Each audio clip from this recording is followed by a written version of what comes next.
Владата се откажа од идејата за оценување на содржините на позитивни, негативни или неутрални. Службата за општи и заеднички работи на владата ја поништи постапката за набавка на софтвер за оцена на медиумското влијание и распиша нов оглас.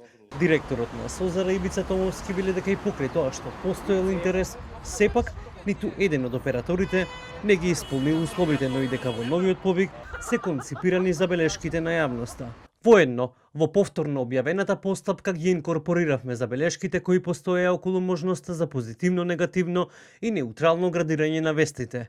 Тој услов сега не постои, се работи за изработка на пресклипинг и пратење на информациите во медиумите на кои гледаме само како конструктивен коректор на владените политики. Воедно постапката опфаќа и изработка на софтвер за потребите на владата за препис на гласово текст кој ќе се употребува при владините седници.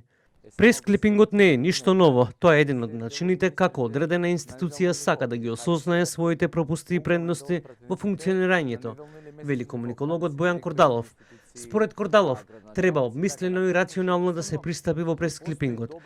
Пресклипинзите не се нешто ново и тие треба да постојат, особено за секоја одговорна институција, бидејќи тие токму овозможнуваат брза реакција и следење на импулсот од јавноста, коментарите на темите и политиките што ги спроведува владата.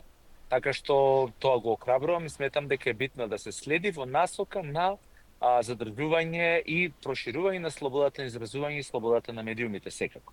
Значи, едноставно ваквите алатки треба да бидат дополна на оваа слобода и на овие можности. Она што според мене, уште еднаш ќе го кажам како совет е дека ниту една влада, ниту една и опозиција, ако сакате, не смее да се дозволува медиумските содржини да ги квалификува како позитивни или како негативни. Едноставно треба да ги квалификува, ќе бидам најдиректен, како содржини за кои што треба реакција, во смисла нешто да се превземе бидејќи ги менаџира владата парите на сите граѓани, или како содржини на кои што не е потребна понатамошна реакција од страна на институцијата, влада или некоја друга институција во состав на влада. Македонија годинава забележа пат од 6 места на индексот на слобода на медиумите на Репортери без граници. Наместо напредок, државата се најде на 42-то место.